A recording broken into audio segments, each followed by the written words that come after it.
show are solely those of Jung's Garden Center, not WBEV or Good Karma Brands. We now go to the Daily Dodge TV studio. Joining us with the Garden Doctor is Justin Wilski. Well, thank you, Jeff. And much like you said, we are down here in the Daily Dodge Television studio for the remainder of Hometown Today because I have such a handsome man with me, Dick Zondag. Right. Dick, we had to put you on video. You've got so much information. We just want to make sure we can share this as many different ways as we can. And being on video is not something that's necessarily a strange thing for you because you guys have been doing your own videos. Yes, we've been trying to do some instructional videos so that when customers or people have questions, they can go to the Garden Doctor channel and just put in what you're looking for as far as asparagus or whatever, raspberries or starting seeds or anything like that, and they can watch a video that that I didn't produce, that I'd been on. And All right, you're the star. Not the star, but I do the videos, and they do very good editing so that it does look good. So, yeah, if you've got questions, and we're looking for ideas too. If somebody has a question or think that a video would be good, we'd accept that too. So, yeah, we've been doing a bunch of them. We did the start. We're going to do different crops like strawberries or potatoes or things.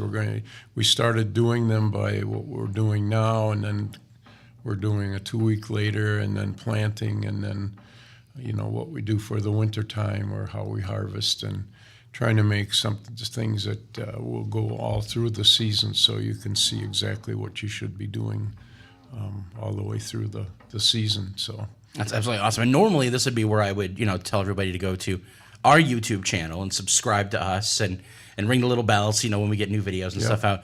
But right now I want to tell everybody go to YouTube and look for the Garden Doctor channel. Right, and then hit the subscribe and the bell so that when we do produce a new one, and there are new ones coming out quite often now because things are happening in spring. We're going to get the roses uncovered. We're going to do one on planting potatoes. I planted onions already, but we're going to reenact that so that we can show people exactly how to do it. And getting those things in early is quite important because, with onions especially, because they've got a very poor root system, getting them in early and getting them growing so that they actually have 2 seasons of growth. The first is for the leaves to grow so that you get a nice big top on it, and then about the middle of August they start bulbing up, and that's when the bulb is formed, the thing that we eat. And so you have to have very good leaf growth to get that bulb and if you do it right, it's not unusual, not hard actually, to get a softball-sized onion. Really? Yeah, they're if you do things right, you get them growing in the early part of the summer, and then once they get that long day response and start bulbing up, if you've got a nice big top on it, it will form a nice big bulb. And that bulb actually is what forms the seed the next year. Onions are biennials. They form the vegetative part of the plant the first year, and then if you plant that onion back, then you get a nice big stalk with the flower head on top of it, which produces a seed, and then that part of the plant will die. That makes sense. I remember my dad having some of those in his garden, but my best memory when it comes to onions is planting them in my grandfather's garden, where you'd have just a bag of the little onion seeds, and you'd go along and put one down, a certain distance apart, and my favorite part was going back, mid-season and thinning them out because, you eat the ones you pull out. They haven't really bulbed up yet. Yeah, the onion sets are what you use for that, and those are the ones you use for green onions. And you can leave some of those in for later on. They tend to be a little bit sharper, and they store really well. But the sweet onion plants are what we're planting now, and they really do very well. Well, I'd love to continue to talk about onions, but it sounds like we've got a call, so go ahead and let us know what your question is. You're talking with Dick Zondag from Jung's Garden Center. Hi. Could you comment on these gardening compatibility charts for different vegetables, like don't plant this next to this, how accurate or reliable, or, just your comments in general, and I'll hang up and listen. Yeah. There are a few things that will cause problems when you're planting them next to each other, but for the most part, if you've got some separation between them, even planting some of those companion things are things that you shouldn't plant next to each other, like planting tomatoes and peppers and eggplants together. If your tomatoes get diseases because eggplants and peppers are quite are in the same family, in the Solanum family, they can sometimes spread disease. But for the most part, I don't think there's a vegetable that's toxic to another vegetable. So as long as you kind of keep the separation and follow the follow the good cultural practices where you're putting organic matter in the soil and then you're rotating where you're planting them, so that you're not planting tomatoes every year in the same spot where the diseases can build up. I think you're pretty safe putting most things next to each other. Is there to add on to that question, is there a possibility of planting something next to each other where they could cross-pollinate and you get something unexpected? Like you get a half zucchini, half cucumber or something like that? The only way you do that is if you are saving seeds. The type of vegetable that you get from a seed is determined by the genetics of the seed, not by the pollen that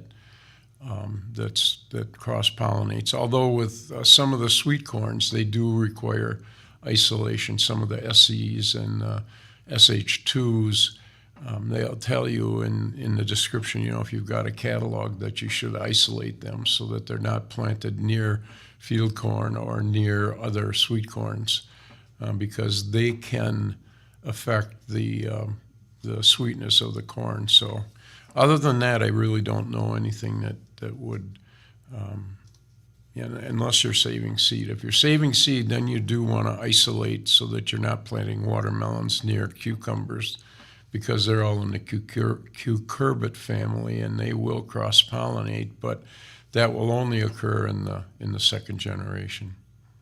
That is really good to know. Now, something that crossed my mind as I was driving into work today is we obviously got a good soaking last night. Yes, we did. Should people be waiting a couple of days before they start looking at planting their garden? Yes. The way that I always tell is when you're working up a garden, if it's real soggy and the soil is sticking to your shovel, and don't do it, because you'll ruin the texture. But the real best way to do it is to take a handful of soil and make a ball out of it. And then you press your thumb down on that ball. If it sticks together and it's greasy, don't work your soil. Okay. If it crumbles and it doesn't stick together, then you can work the soil and start planting. And there are a lot of things that you can plant now. I planted my onions a few days ago. Okay. Potatoes can be planted now. As far as the seeds are concerned, carrots and beets can be planted now. Radishes, spinach, arugula, those things can be done now. Some of the things like if you're planting the super sweet corns, you want to wait until the soil is warm, because there's not much storage tissue in those, and the storage tissue that is there is all sugar, because the way that they make super sweet corns is they have modified the genes so that the sugars aren't turned into starch immediately, and so that's why there's a lot of sugar in those sweet corns, and that's why they're very, very sweet. So which we appreciate in the fall, of course. Yeah, they're really, really good. I mean, some of the sweet corns are almost too sweet. But you want to wait until the soil is probably 60 degrees before you plant the super sweet corns. The normal sweet corns can be planted a little earlier than that, but the super sweet corns, it's best if you wait until the soil is warm. Now, I know there are certain things that you can kind of start early in a greenhouse. Your tomatoes, broccoli, lettuce, stuff like that. Sure. Can you start sweet corn in a greenhouse, or You should could, that really go straight to the ground? but if you wanted to have super early sweet corn, you could. I do, with peas.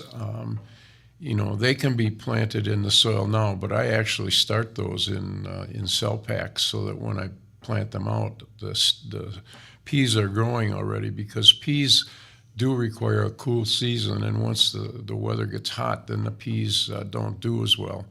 But with your cole crops like broccoli, cauliflower, Brussels sprouts, those sorts of things, kohlrabi, those seeds can be started right now and then planted out as soon as they're big enough, because they will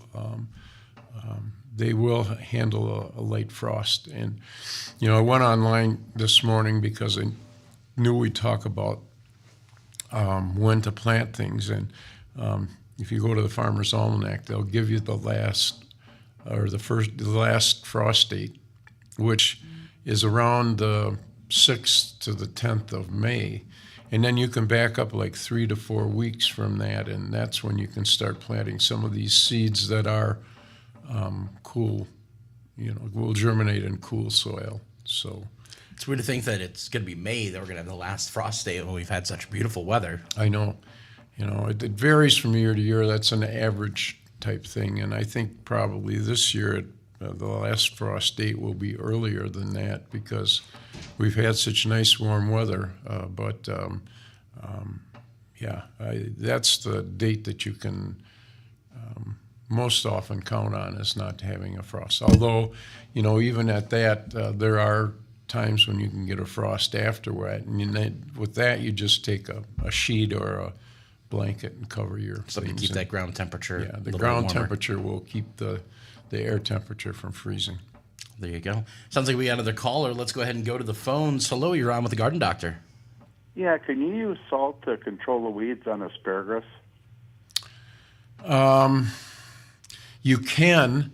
The only problem with using salt is because it's very soluble in water, it dissolves and it disperses the soil particles. But then when it's leached out of the soil particles will come together and will form a crust. I know people that use salt, and it's not going to hurt the asparagus unless you dump a lot of salt on it. I mean, fertilizers are salts. I mean, when you're putting fertilizer on a garden, the active ingredients are actually salt, and so are salts, so they dissolve.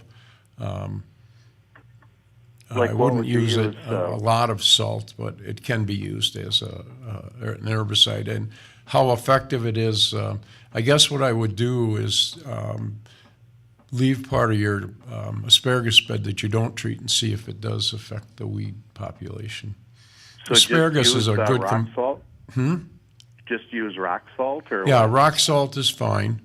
I do know that people go through ditch banks to find asparagus roots, and asparagus is a very good competitor because the roots are quite deep, and when that spear comes through the soil, it goes up, and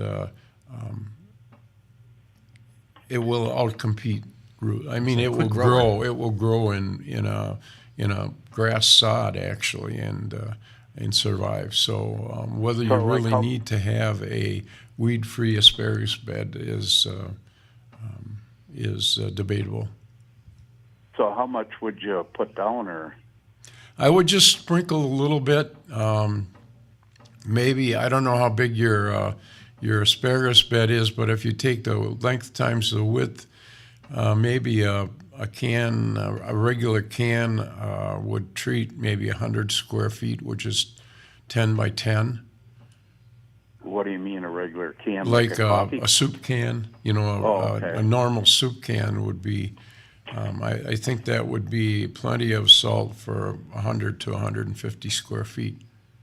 Okay. And can you put it on once the asparagus is up? Yes, it's not going to affect the asparagus because the roots of the asparagus are deep enough that it won't affect them. Okay, thank you much. Yeah, thanks for calling. Now, you had given some information about asparagus a couple episodes back, and I kind of want to go back and touch on that because I'm a huge fan of asparagus. My family loves it. Yep. And recently, my father, who has a nice bed of asparagus in his yard, decided to let some of it go to seed, brought us some seeds. Sure. And he planted them the way that he had been taught to plant them, where you just kind of disperse them on the ground, Scattered them, yeah. and let it go. And he gave us the whole, like, when you see it come up, don't pick it, that's actually asparagus, whatever, whole 9 yards. But then you were talking about starting them in like a cup ahead of time. Yeah, in fact, I was out in the greenhouse this morning inspecting. We started a couple dozen actually, asparagus roots in 12-inch or 12-ounce cups. Okay. You need that big because the asparagus roots are quite large, and they're already shooting up. The little shoots that are very fine. Mm-hmm. You really have to look at them, but they're about an inch above the crown already. And I did this with my own asparagus patch because I'd had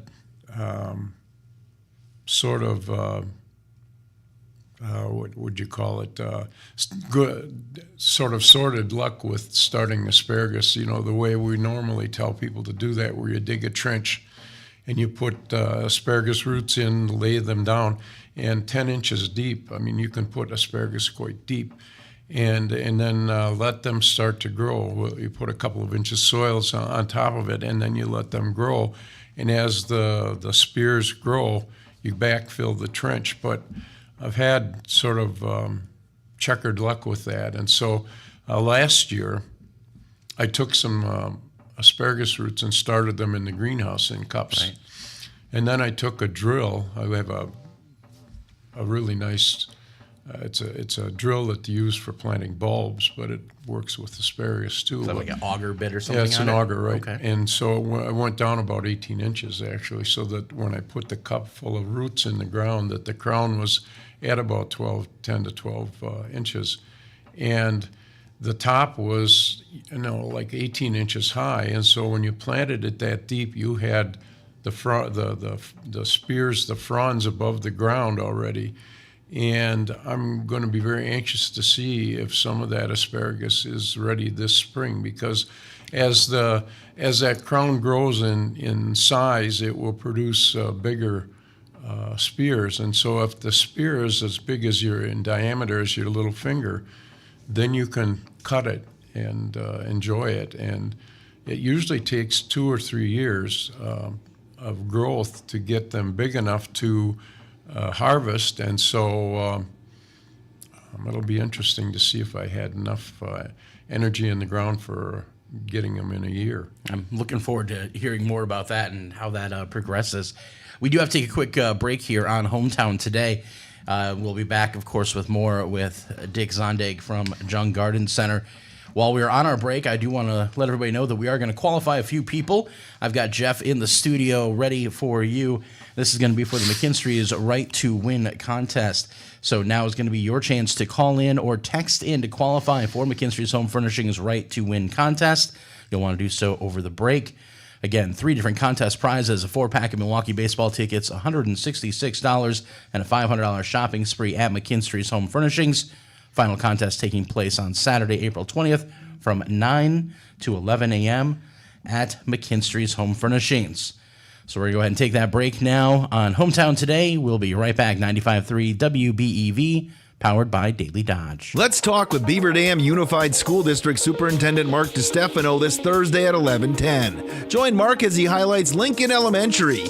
Hear updates on the community survey regarding school facilities, including frequently asked questions. Learn what makes the spring season so exciting in our schools, upcoming openings and opportunities, along with appreciations. Celebrate our community. Celebrate our schools. Let's talk this Thursday at 11:10 on 95.3 WBEV. Chad at Air Care in Beaver Dam says he's got an air conditioner for your home that sips electricity and saves you money. And who doesn't want to save money? The electricity sipping carrier air conditioner, along with the gas sipping carrier furnace, will save you money during the warm weather. It works together with a thermostat that communicates with the air conditioner and the blower on your furnace, telling them exactly when to sip the least amount of energy needed to keep you comfortable. Every piece of equipment is designed to work together, giving you control of your indoor comfort. Let Air Care provide you with quiet, efficient cooling and dehumidification all summer long. You can also take control of your system from anywhere with their smartphone app, providing peace of mind while you're away from home.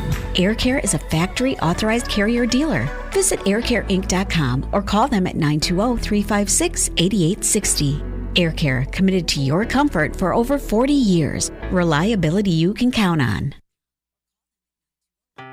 Wisconsin Public Service wants you to keep this important safety message in mind. Many of the utilities serving your neighborhood run underground, so before you start digging, planting, or landscaping on your property, call 811 to have underground utilities marked. Erosion and outdoor projects can change the ground level around buried utilities, and they may be closer to the surface than you think. Calling 811 at least 3 business days before you plan to dig will help you know what's below. This can prevent a costly or hazardous situation. And here's the best part. Our representatives will mark the underground utilities on your property for free. That's right, there's no cost to you. The service is completely free. So remember, whether the project is big or small, stay safe and call before you dig. For more safety information, visit wisconsinpublicservice.com.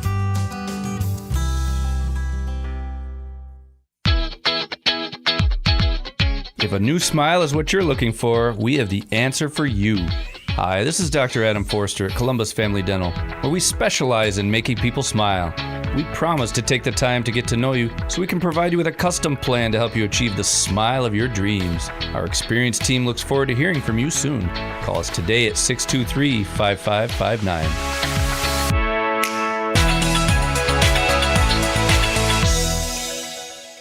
Save big money on your entire roofing project now at Menards. Protect your home for years to come with Owens Corning Architectural Shingles. They offer long-lasting performance while providing ultimate protection with a 130 miles per hour wind rating and limited lifetime warranty. Choose from over 50 options of Owens Corning shingles in store and on Menards.com. And check out more of our great deals going on now. Save big money at Menards. 1-2, high fly ball, deep right field. Going back is Tolian at the wall. Gone! Bryce Terang gives the Brewers a 2-1 lead. Yelich to left, deep, warning track. Get up! Get up! Get out of here and gone for Christian Yelich. Catch Milwaukee Brewers baseball all season long on 95.3 WBEV. Wheel of Meat! Every Monday morning at 7:40, listen for your chance to spin the Leroy Meats Wheel of Meat. It's full of specialty meat items. The Leroy Meats Wheel of Meat, Monday mornings on 95.3 WBEV. From the Slimmerland Furniture Studio, this is 95.3 WBEV Beaver Dam, a Good Karma Brands radio station. Waking up your neighborhood with what's happening. It's Hometown Today on your hometown station, 95.3 WBEV, powered by Daily Dosh. And welcome back to Hometown Today, 95.3 WBEV. I'm Justin the Ninja Wilski, but you're not here to listen to me or watch me. You're here for the Garden Doctor, Dick Zondag, Young Garden Center. Of course, locations in Randolph, Sun Prairie, Madison. Worth checking out. We were talking a little bit about asparagus, but now I want to get into some other conversation topics here. And of course, phones are open, 885-4446 and 887-9595 if you want to call in and ask your own questions. Got a list of stuff here and something that jumped out at me that I said, I don't know what that is. And I like to think I know a moderate amount about gardening. What's a garden pencil? Garden pencil. I have a note here. It says garden pencils, markets, stakes, twine, ties, clips. Okay, well, is that just a stake? Actually, it's a indelible, has indelible ink on it. So when you're marking your stakes that the sun doesn't fade them. I guess that's what I would. And that kind of brings up a thing that I like to tell people to do too, is keep a notebook. We have, between 8 catalogs that we publish, we have about 4,000 to 5,000 varieties of vegetable and flower seeds. And when you come into the garden center, there's probably 500 varieties of different vegetable seeds, and they all have nice pictures.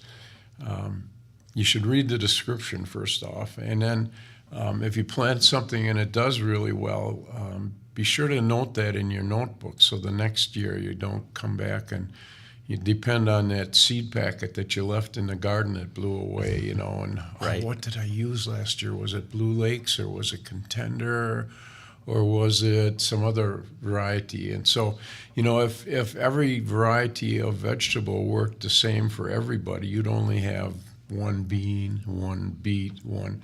But the vegetables have been bred for specific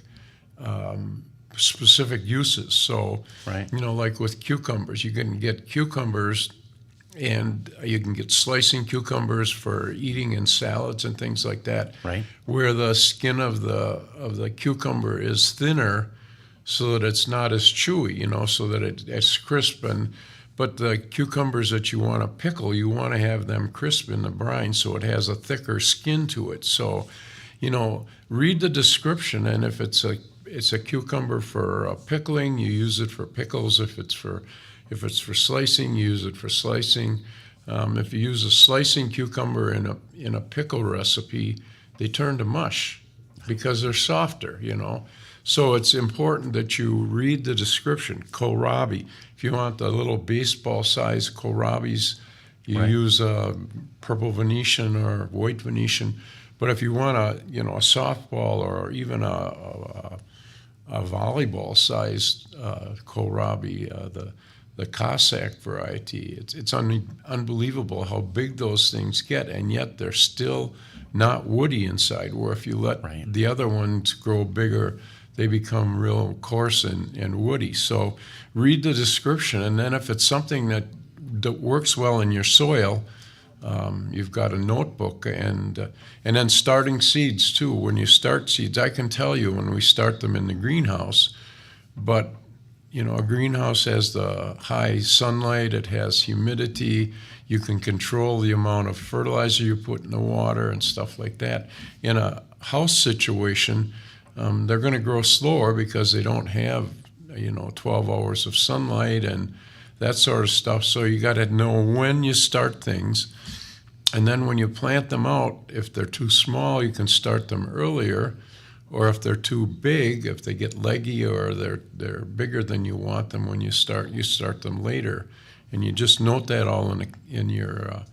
And we also have a software package that you can use that you can put your zip code in, and it tells you exactly when you should start and how much to start and where you planted it in your garden, and then the next year it'll tell you where you had it last year, and so you rotate it. It's quite a useful software package. And that comes in really handy because I think about how, I live up in Waupun. Sure. My parents live here in Beaver Dam, and the soil between the two is not the same. It's very different, yeah. And so my dad will have stuff that he plants in the garden here, and I could plant it in mine, and I can't get it to hold enough water to keep growing the way I want it to. Right. Where his soil has no problem with that. Right. Yeah. With a sandier soil, you have to build it up with organic matter to keep that, and you have to do more watering because the water goes through the soil. Where if you've got a silty soil or a clay soil, the water holds better. And even in those soils, you want to have a lot of organic matter because that's where the nutrients are held and where the texture of the soil is improved. And so by adding organic matter to the soil every year, you have a much better garden. Well, it sounds like we got somebody on the phones. Let's go ahead and take a call. You're talking with Dick Zondag from Jung's Garden Center.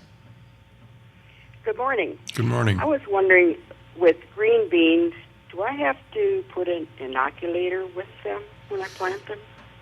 Okay, inoculant is something that's used on the legume vegetables, beans and peas.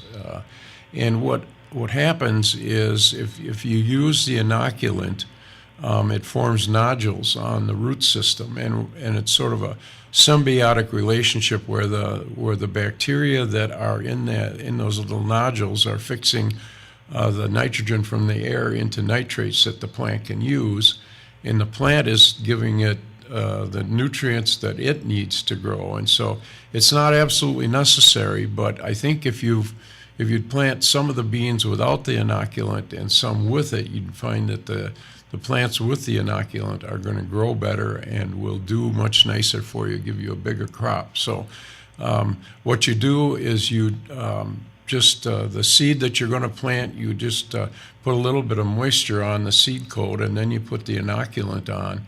And what happens is as the root comes out of that seed coat, the little bacteria are running around and they jump onto the root system and they form those nodules. I mean, that sounds... Okay. Does that explain it? You bet. It works well Thank with you so much. peas too. And those nitrogen-fixing bacteria, if you're using it year after year for maybe 5 years or so, will grow and will multiply in the soil so that it's not as necessary to use it, but it's always an insurance package, I guess you'd say, for peas and beans. There you go. Okay. Little Thank piece you. of mud. Bye. Thanks for calling. Well, we're going to go ahead and take one quick break here on Hometown Today. We are again talking with Dick Zondag from Jung's Garden Center. We'll be right back. Certified Service Center. Brad Rohde here, Service Manager at Napleton and Beaver Dam. To better serve you, we've added new members to our amazing team of professionals. Kyle Harrington joins Elliot and Austin in the role of Service Advisor, and Jessica Hudson is our new Body Shop Manager. We're fully staffed and look forward to meeting your automotive sales, service, and repair expectations. View current service specials, meet the team, and schedule an appointment at Napleton Chevy Buick GMC.com. GM Certified Service, Kellum Road, Beaver Dam. Save big money at Menards and start your next project today.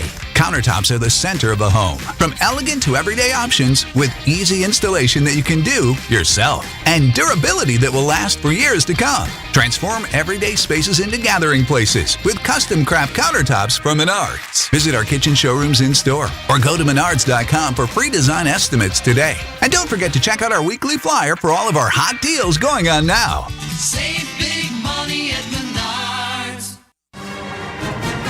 Hey Badgers, spring is right around the corner and so is the annual Crazy Legs Classic. Register today for the 8K run or 2-mile walk on April 27th and celebrate 175 years of UW-Madison. The Crazy Legs Classic is presented by J.D. McCormick Properties, Odyssey Greek Yogurt, Mueller Sports Medicine, and WMTV 15.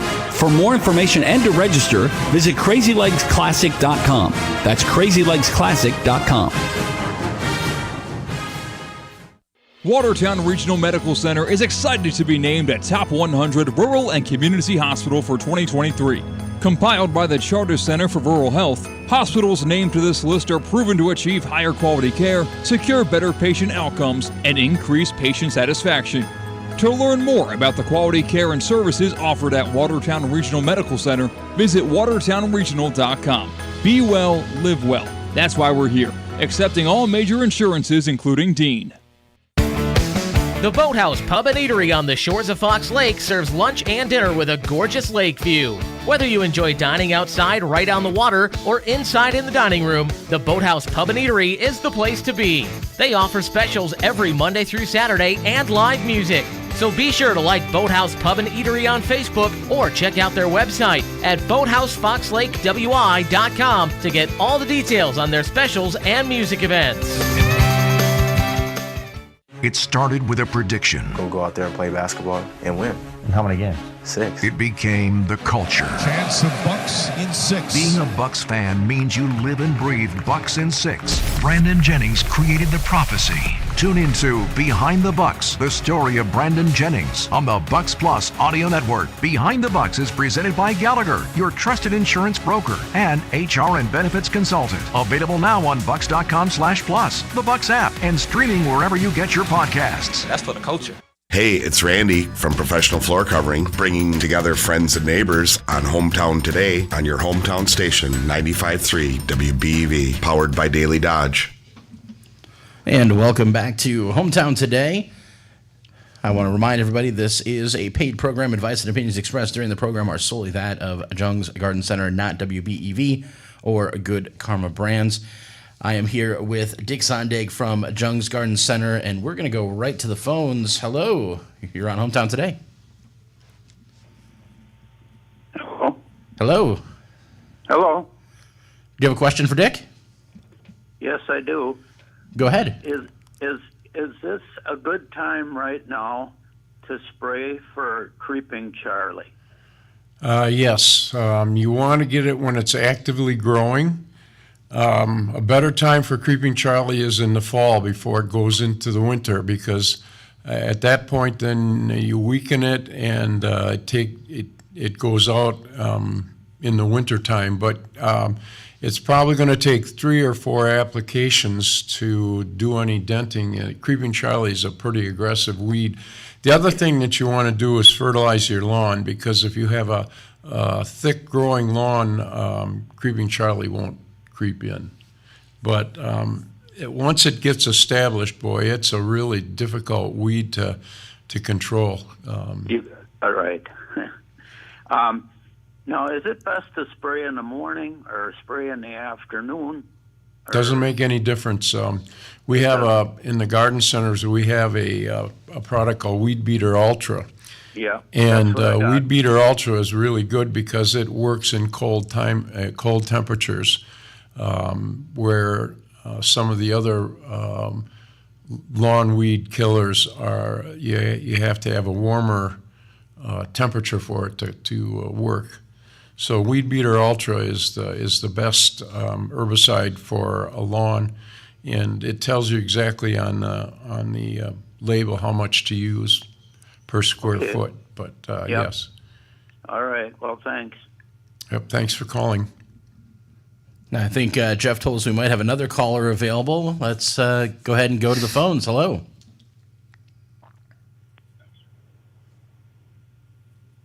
Maybe not another caller? Hello? Oh, we'll see if they... Hello, can you hear us? Yes, I can. You're on with Dick Zondag, Garden Doctor. I'm interested in planting onions this year, and I haven't had very good luck in the past. I was told I should put some type of a drip line irrigation in and not plant the onions too deep. I think I've been planting about 2 inches deep or so. Where can I buy the drip irrigation? Operate that. Yeah, it's one of the things that I'm looking into at Jung's, because trickle irrigation is a great tool for irrigating a garden, because what it is a plastic tube that has emitters in it, and the emitters will let a little bit of water out right on the soil. And when you're watering with a hose, a lot of that water will evaporate. And trickle irrigation, you can turn it on and it slowly gets into the soil. I'm not sure. I mean, if you go online, I'm sure you can find places where you can buy it. Yeah, it's one of those things that we're looking into, because, even with a garden or with a raised beds, I'm going to be putting them into my raised bed garden too, because, they work really well, and you can get timers so that you don't even have to. I mean, I'm a lazy gardener. I don't like to, do anything more than I have to.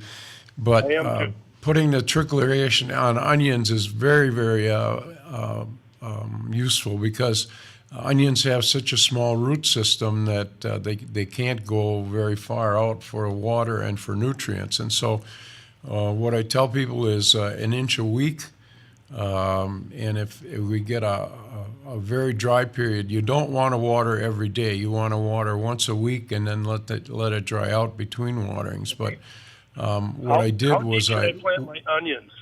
Yeah, what I did with my onions that I've planted is I have I have some of the trickle irrigation tubes that we've been using in the nursery, and I put it down, and then I put my plants 6 inches apart, and I put 3 rows, the one down the middle, and then I alternatively put them at 3 inches, about 4 inches away, as far as the row is concerned. So I have 3 rows very close together, and then I put the trickle irrigation down the middle. Now, how about the depth for the onions? Is it going Depth too for deep the at that 2 onions, inch?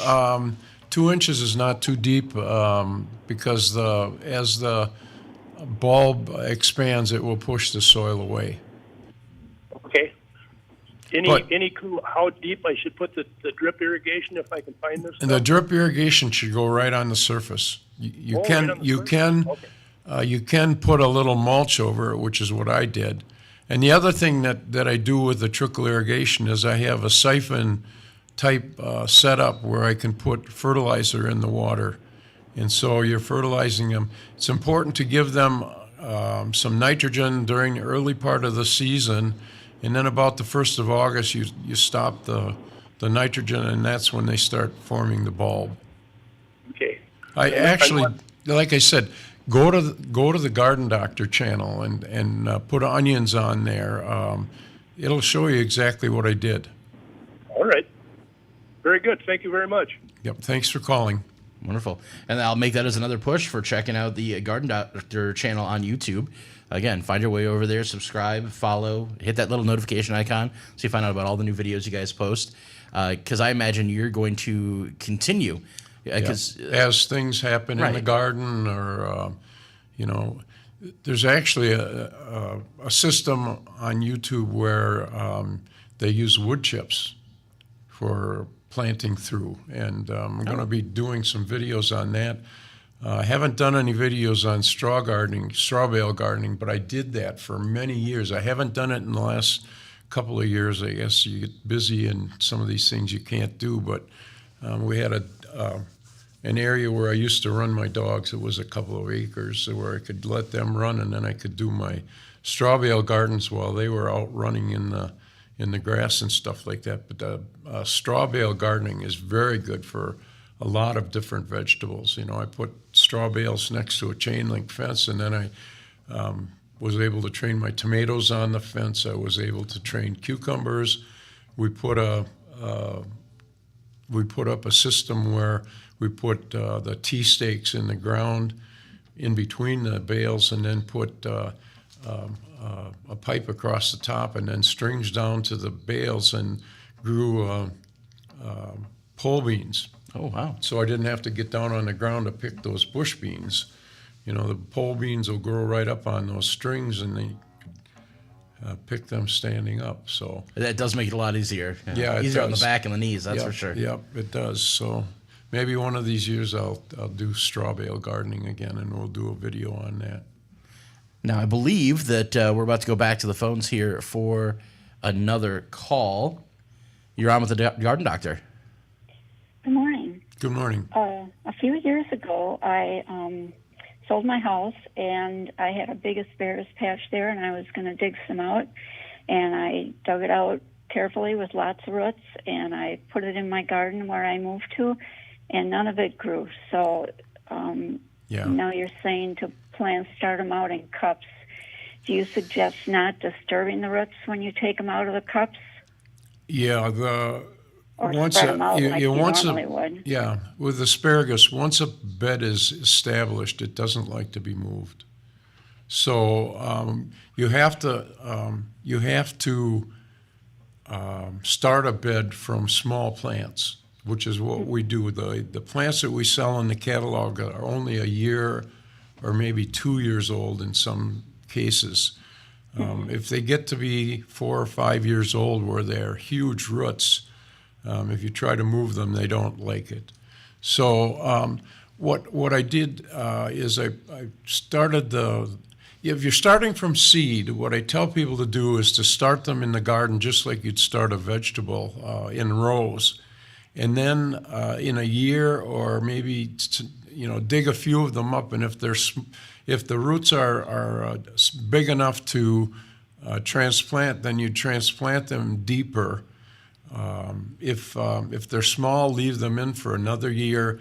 And then the second year after that, you dig them up in early spring. You dig a trench of 8 to 10 inches deep, and then you spread those roots out and start them like you would the roots that you'd buy from Jung's.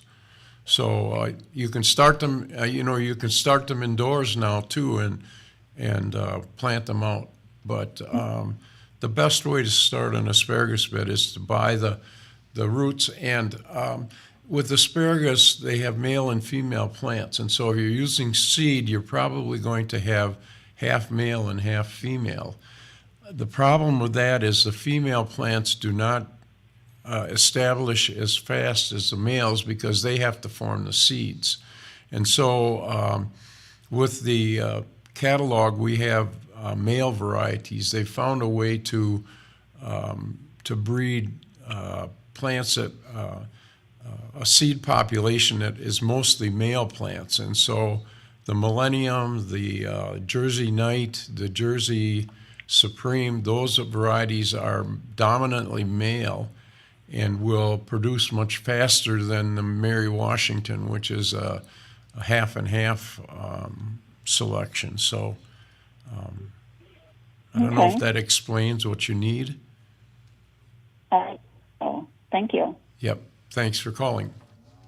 Awesome. And I think we have another person on the line. Let's go ahead and go back to the phones. Hello, you're on with the Garden Doctor. Good morning. You're talking about the Cossack Karabi. Yep. I still have some in my refrigerator from last fall, and they're very good. Yeah.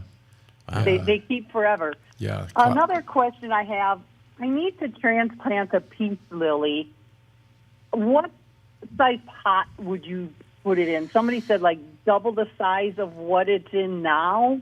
Yes, that's usually what you do because they flower mainly when they're root bound. And so if they get to be really, really big in a small pot, what you want to do is double the size of the pot. And then when you're transplanting them, you want to either pull some of the roots out of that root bound condition, or take a carpet knife and cut about an inch into that root ball on 4 sides, because what you're doing there is you're stimulating the roots to grow out into that new soil.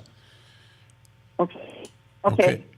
But I mean, just let all the roots there, but just cut like a couple slices on each side. Yes, that will, wherever the roots are severed, they'll form new roots. They'll start new roots, and then they will grow out into that new soil, and they'll grow much faster that way. Okay. What about I think it's called a fircus. What about that kind? It looks with those rubbery looking leaves, purpley leaves. What did you call it? I thought it was. A ficus. Okay. It's a fig. Ficus is a fig. You do the same thing. You do the same thing with that. If the plant is root bound, take it out of the pot, and I've taken an axe to it sometimes, because those things are so root bound that it's hard for them to grow. And by doing that, I'm putting them in a much larger pot. You'll get the plant to regrow, and actually it starts to grow better. So it's best to have a pot that has a water reservoir underneath? I don't... Boy. There are newer pots that do that, but you got to make sure that you've got a drainage hole, too, because if you grow them in a pot that doesn't have a drainage hole, you'll get root rots, and the plant will die. Right. So make sure that you have if you've got a water reservoir in the bottom, that's fine, because if you overwater, then that reservoir fills up, and then it goes back into the soil if it's too dry. But the big thing is to make sure that the soil dries out, that you've got a hole in the bottom of the pot so that the excess water doesn't Good remain great. in the pot. Okay, I'll try it. Okay. Thank you. Thanks for calling. All right, and I think we're going to go back to the phones again. Hello, you're on with the Garden Doctor. I have a question about red bud trees. Okay. I have 3 large ones, but I do have a smaller one. Can I kind of prune that back just to kind of keep it so it's a shape so it doesn't get so big? Sure. And now, what I would do is I'd wait for it to flower, because if you cut it right now, you're cutting your flowers off. But you can prune, you can prune red bud. I would say probably any time up until the first part of August. Okay. All right. I appreciate it. And also your asparagus. I've had it for 25 years, and it keeps producing, so Yeah. that's good asparagus. I have 2 different varieties, so thanks. Yeah, if you get your asparagus and you do it right, if you get them deep enough, they'll last as long as you do, actually. Yeah, And I don't have any weeds in there. I put like shredded, like not sawdust, but it's kind of like the chips and that stuff like that. Yeah, I mean, fertilize it. yeah, any kind of mulch that will, if you put enough mulch on there, it'll keep the weeds from growing. Yeah, and if you have weeds, they come out easy. So thank you. Yep. Thanks for calling. There you go. A lot of asparagus talk. It's a favorite vegetable. Yeah. Now, I think we do have to take a quick break here in just a moment. But before we do, I want to remind everybody, of course, you can check out Jung's located in Randolph, Sun Prairie, and Madison.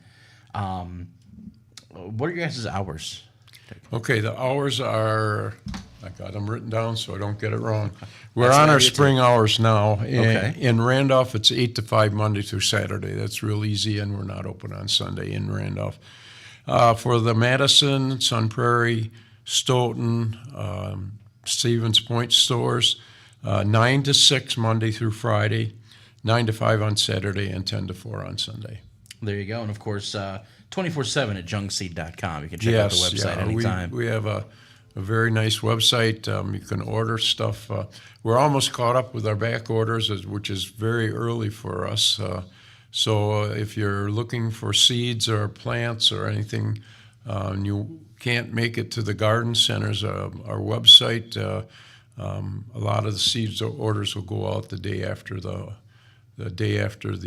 order comes in. So if you're a little late in ordering your seeds, we're ready to go. That's an amazing turnaround, and we love to hear it. We're going to talk a little bit more with Dick here in just a moment. We are going to take a break. Before we do, want to remind you that this show, Hometown Today, is brought to you by our fine friends over there at Professional Floor Covering and in part by McKinstry's Home Furnishings. Of course, Professional Floor Covering, not only there for your floors and so much more, but they got Pro Edge sharpening in the back. So if you're out there and you're preparing yourself to maybe get that first mow of the season, or you're looking at pruning your trees, pruning your plants, and maybe we'll talk a little bit more about that with Dick here in a moment, you're probably going to want to make sure those tools are nice and sharp. That's the best way to take care of those plants. And Pro Edge sharpening at Professional Floor Coverings is the way to go to keep those tools nice and sharp and working the way you want them to. We'll be right back on Hometown Today, 95.3 WBEV, powered by Daily Dodge. Attention high school sports fans, are you an armchair official? You know, the parent or fan who constantly yells at the referees and loves to let everyone know just how bad you think they are. Well, if you think you could do better, then get in the game and prove it. It's time for you to suit up and make the calls where they actually count. Every sport in Wisconsin needs more officials. Sign up today at highschoolofficials.com. Showers, blinds, countertops, and more. They do it all at Professional Floor. Except singing. We really want to stress that. We don't sing at Professional Floor Covering, but we do offer premier brands and styles for every project. Custom marble showers and countertops, luxury vinyl plank, and porcelain tile. We carry and install cabinets, blinds, flooring, and more, all without singing. Really important to mention. Visit us at Park Avenue in Beaver Dam and online at profloor.com. Help support your neighbors in need by shopping at St. Vincent de Paul of Dodge County. Pick up a new mattress including standard, memory foam, pillow top, and Ashley Furniture's bed in a box. Grab some furnishings, handy housewares, or cool spring clothes. Stop in if you're looking for a fun and rewarding job or volunteer experience. St. Vincent de Paul of Dodge County is open 8 to 7, Monday through Saturday. Located on Dodge Drive in Beaver Dam. Shop Save, support St. Vincent de Paul of Dodge County. God bless. Hello, this is Sandy from McKinstry's Home Furnishings in downtown Beaver Dam. I invite you to stop in and discover the Power Lift Chair Recliners. We have the largest selection in Dodge County, ready and available for prompt delivery.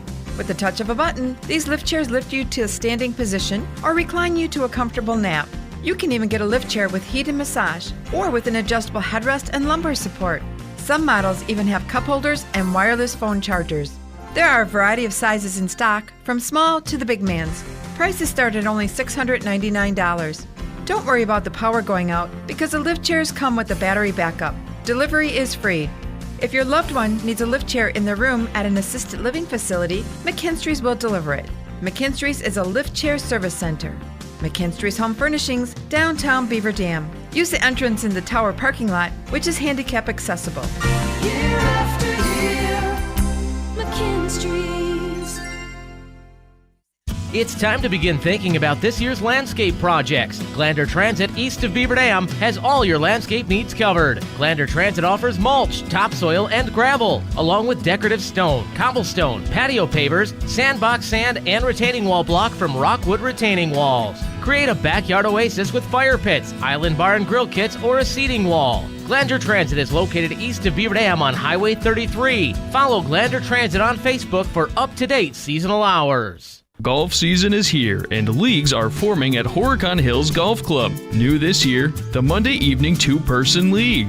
It's open to males and females. More weeknight leagues include Thursday Men's League, Wednesday Ladies Night, or Thursday Morning Senior League. Don't have a full team? No worries, Horicon Hills will pair you up. Meet new people and enjoy a round of golf. Stick around for a tasty food and drink menu in the clubhouse. Stop in at Horicon Hills Golf Club or visit HoriconHillsGolf.com for more league information. Doctors Jackie and Colby McIntyre of Marshview Veterinary Clinic in Randolph would love to take care of your pet. So we offer wellness and surgical services. We also do urgent care and some emergency services, and we try to be available as much as possible for weekend and night emergencies as needed as well. The staff at Marshview Veterinary Clinic would love to see your pet. Make an appointment by heading to marshviewvetclinic.com. Prairie Ridge Health, inspired by you. The Prairie Ridge Health Center for Orthopedic Excellence works with you towards your goals, not theirs. If you're looking to make it to book club or to your next reunion, they've got you covered. Their compassionate team will work with you to get you out of pain and back to what matters most to you. Prairie Ridge Health accepts over 70 major insurances. Learn more about their award-winning total joint replacement program at prairieridge.health. Prairie Ridge Health, inspired by you. Broadcasting comfortably from the Slumberland Furniture Studio, this is 95.3 WBEV, powered by Daily Dodge. We'll see a few scattered showers and thunderstorms here for today with cloudy skies, a high into the mid-60s. Breezy south winds around 15 to 20 miles per hour, gusting as high as 35. Tonight, mostly cloudy and a low near 42. By Thursday, a chance for showers, cloudy, high of 53 degrees. Friday, sunny and windy, high of 52. I'm meteorologist Jennifer Wojcicki on 95.3 WBEV, powered by Daily Dodge. Currently, it's 58. Hi, it's Randy from Professional Floor Covering, bringing you Hometown Today on your hometown station, 95.3 WBEV, powered by Daily Dodge. Soil. Welcome back to Hometown Today, 95.3 WBEV, powered by Daily Dodge. Again, brought to you by our friends at Professional Floor Covering and in part by McKinstry's Home Furnishings in Beaver Dam. I am Justin Ninja Wilski here again with Dick Zondag from Jung Garden Center. And Dick, we were talking a little bit during the break about I guess I should hit the button so people can see us on video. Thank you for that. We were talking a little bit about the break, about the scary accuracy that comes from things like the Farmer's Almanac, and we talk about the predictability, and this leads to, in my mind, the knowledge of what you have to do and when, the seasons, how they roll through. So right now we're in spring. Yeah. So right now people are thinking about planting on their lawns, the first lawn mow, fertilizing for the season, uncovering things. There's stuff you should be doing right now to get your lawn and your garden ready. Right. What are some of those things? Yeah, well, as we were talking about, the predictability of spring, summer, fall, winter, Things are coming out of dormancy now. You know, the plants go dormant in the fall, and they have inhibitors that keep them from growing if the weather is too warm in the fall, and then the winter takes those dormancies out of the plants, and so everything is ready to go. Roses should be uncovered now. I looked at my roses last night, and they're already starting to push leaves, and I wish I had done the video earlier because I like to do videos when things are happening, and Right. I need to. Our videographer is out of town, so I got to wait until she gets back, and so we'll do those next week. But rhubarb can be split now. Your asparagus should be fertilized, and you can use a high nitrogen fertilizer because you think about it, you're eating the vegetative part of the plant, so you want it to grow, and so you want to use nitrogen on it because that's the thing that makes a plant grow. Where in the garden you don't want to use a lot of nitrogen because that makes the plants grow, but then they don't form the roots or they don't form the fruit. The tomatoes will get 14 feet high, but the fruit is really high, late. So you got to know what things to do when. So, uncovering perennials. The perennials are probably pushing up the mulch if you mulch them, so they need to be uncovered. And plants know when it's going to, when it's cold, they know when to start growing. I mean, I think a good example of that was this year when we had all that nice weather in late February, early March, and then we got that snowfall and the cold weather after that. And the daffodils are still flowering, and the tulips will be coming very soon. The plants are programmed for that. They don't start growing real vigorously until they know that that's done. And so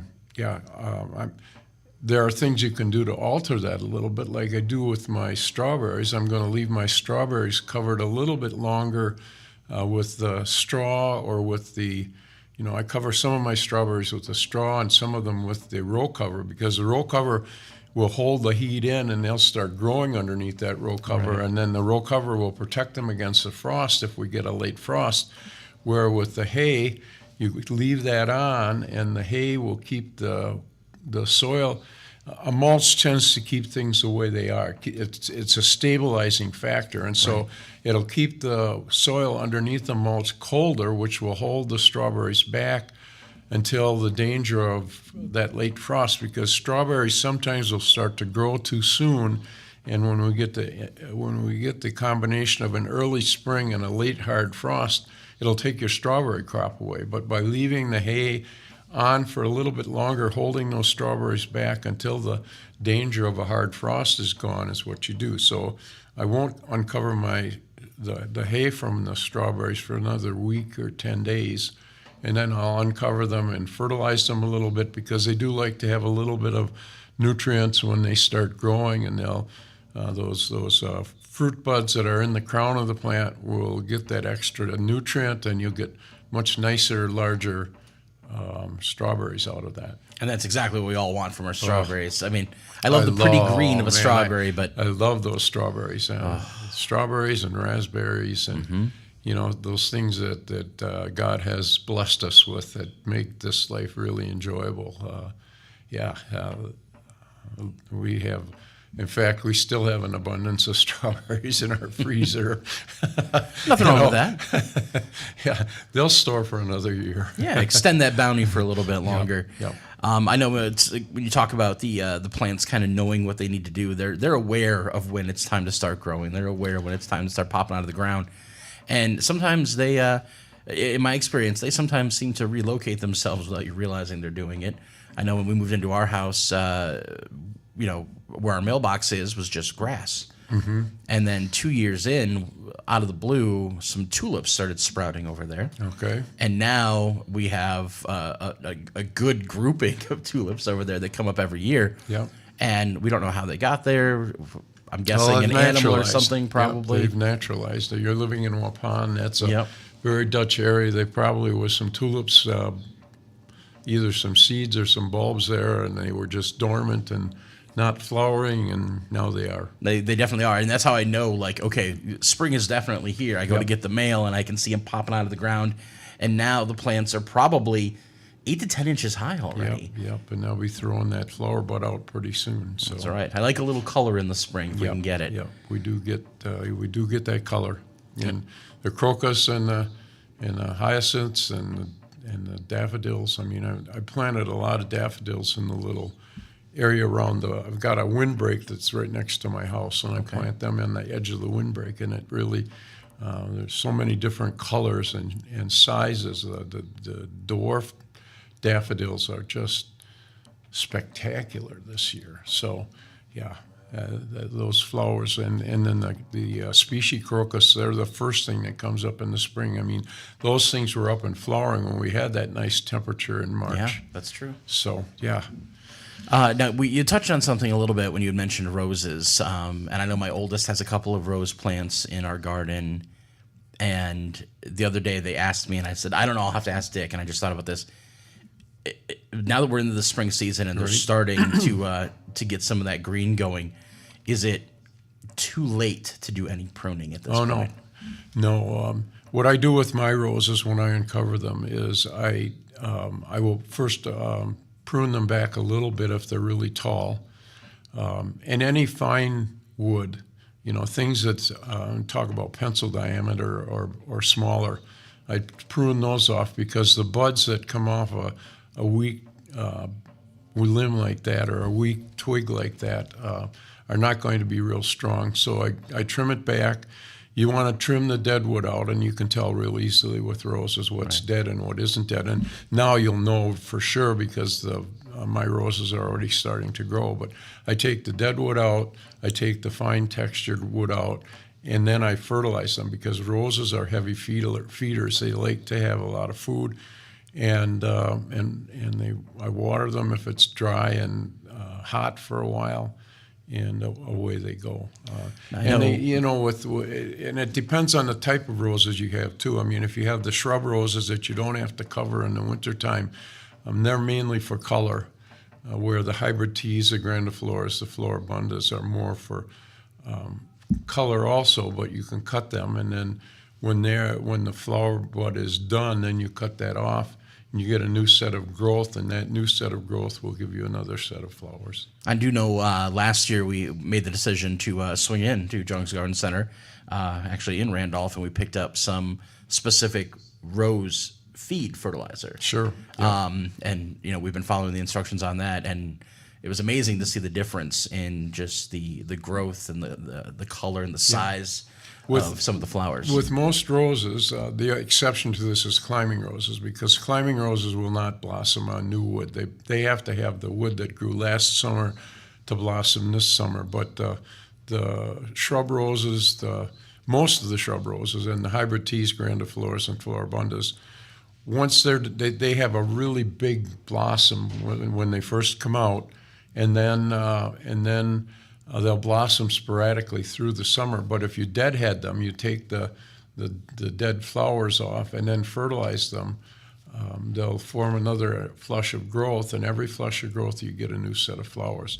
You do that up until about the 1st of August, because after that, the plants are starting to realize that it's started time to get going for winter, and the day length gets shorter, and that's the signal that tells them it's time to stop growing to start getting ready for winter.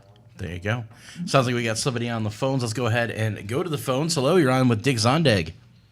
Good morning. Good morning. I heard you talking about strawberries, and we have a strawberry bed. Wondering what kind of fertilizer do you put on them after we take the covering off? Yeah, a regular garden fertilizer, something where the first number isn't as big as the second two numbers. Okay. Because you want the first number is the number that causes growth. It's the nitrogen that's in there. But what you want is the phosphorus and potassium that are to bring out the fruiting part of that plant. Now, you want to have some nitrogen because you want the plants to grow, because those leaves are what are going to mature the fruit, but you also don't want to inhibit flowering and fruiting by putting too much nitrogen on. So a 5-10-5 or something that just says garden fertilizer. Most garden, bags of garden fertilizer are formulated for gardening. And then you read the bag, it tells you exactly how much to put on for most crops. I mean, in the garden center, we have fertilizers, and it will tell you exactly how much, a pound per 1,000 square feet or for 100 square feet. And that's what you do. Okay. Okay, thank you. Thanks It's for like calling. one of my high school teachers used to say, if nothing else fails, follow the directions. That sometimes is a little hard for people to do. We are going to follow the directions to go right into another call. Hello, you're on with the Garden Doctor. I got a couple questions. It'd be lilac bushes and also star magnolia Okay. trees, I guess. When's the best time? I know that right now the star magnolia is blooming out already with the flowers. Yeah, they're beautiful when they're in blossom. Yeah, they smell nice too. Can I shape that? I mean, Yes. can I trim it Yeah, back? you want to do the pruning right after the flowers drop, and that's the time to prune anything that's spring or early summer flowering. If it blossoms in spring or early summer, it means that the flower buds are on the plant before it goes into the winter. And so if you do any late fall pruning or early spring pruning, you're cutting your flowers off. Okay. And so that's the same thing with lilacs. You want to wait until the lilacs are done flowering, and then you can do your pruning. Okay. Thank you very much. Yep. Thanks for the call.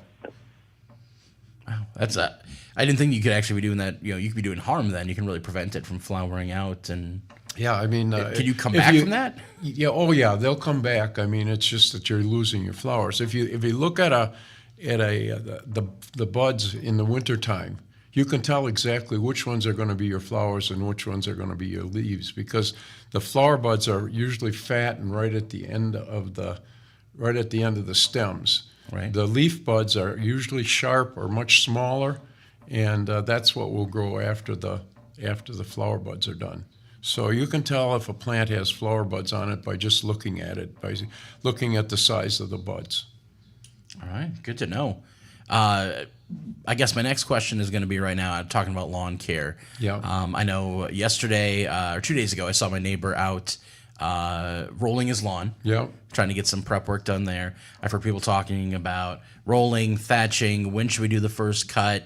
Should we be fertilizing first, then cutting, then fertilizing? It sounds like something that is nitrogen rich for your lawn's a good idea if you want to get that growth. You want that thick lawn. Talk to me. What should I be doing now? What you have to know is how grass grows first. That's the first thing. Grass grows mainly in the cool part of the season. So it's a spring, early summer, and then late summer and early and fall growing. So the grass mainly grows in the spring and the fall. So what you want to do, and because you want it to grow, you know that you have to apply nitrogen to it. Right. And so what you'll find with most lawn fertilizers, the first number is as big or bigger than the second and third number. Right. And so you want to early spring fertilization of lawns will inhibit crabgrass, because if the lawn is growing thick, crabgrass can't germinate. Okay. Crabgrass preventer should be put on pretty soon, because you have to have it on before the crabgrass seed starts to germinate, and it'll start germinate when the soil temperature gets around 55 degrees. So that won't be very long. Right. Yeah, right around the corner, really. Right. And so whether you mow and fertilize or fertilize and mow, it doesn't make any difference. I suppose if I were thinking about it, I'd probably mow first, because that'll take some of the thatch out of the lawn. And use a grass catcher to catch it, and then put that in your compost pile, because that's going to make a nice green part. When you're composting, you want brown and green, so the lawn would be green, and then fertilize. And a 4-bag program is really the ultimate in fertilization. But if you want to just fertilize it twice, you want to do it in early spring and early fall. Okay, that is good to know. We talk about collecting the grass clippings. Is it ever a good idea to leave those on the lawn? Oh, sure. I mean, I don't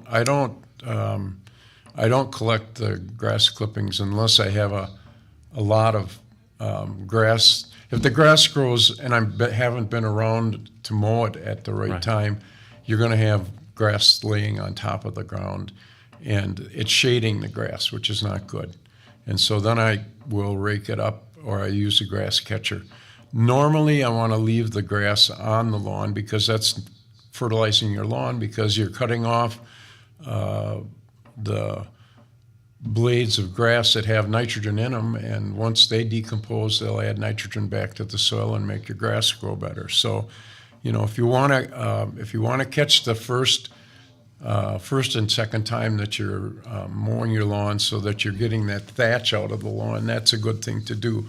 But after that, unless your lawn is growing really fast and you've got grass laying on top of the lawn, so the next time you mow, you're mowing the grass from less time, then you should be taking it off.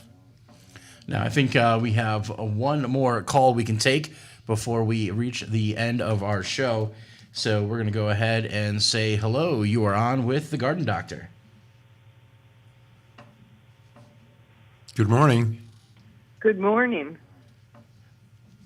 What question do you have for the Garden Doctor today? Hi. Yes, you were just talking about pruning the lilac bushes.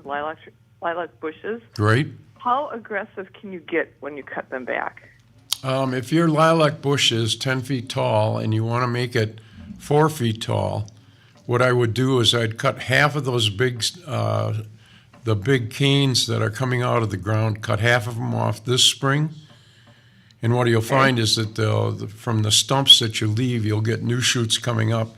And then the second year, you cut the other half off, and you'll have a new shrub. You can cut them back 3 or 4 feet if you want. Because they're deciduous, they'll come back pretty easily. We've got some that are pretty well established, but we've noticed, because we haven't really maintained them, that they only flower way up at the top.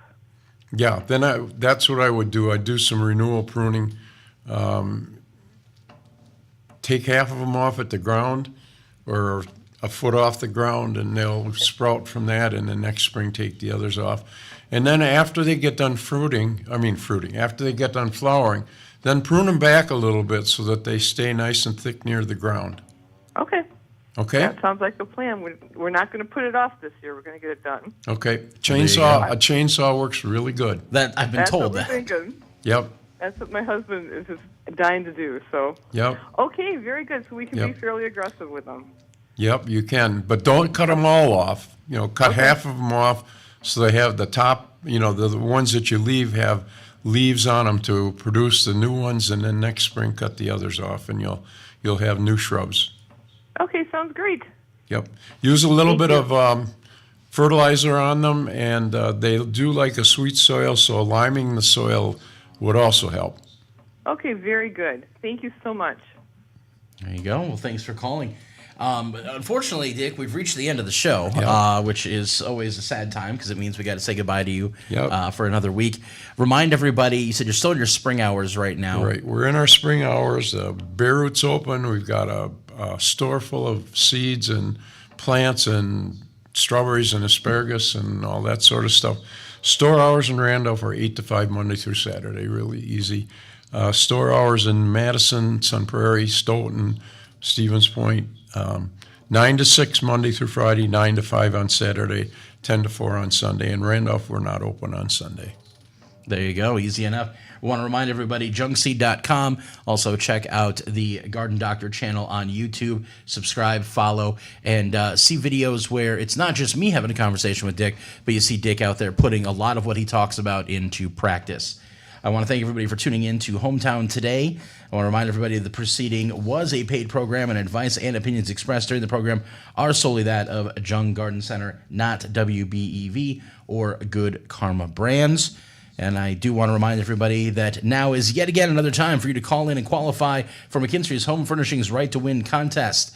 So call in now. Jeff will be taking your calls. You can call or text, whichever works better for you. And we'll want to qualify a couple of people. So if the line's busy, keep calling back. We will get you in on this contest. Thank you for tuning in to The Garden Doctor and Hometown Today. Warm weather.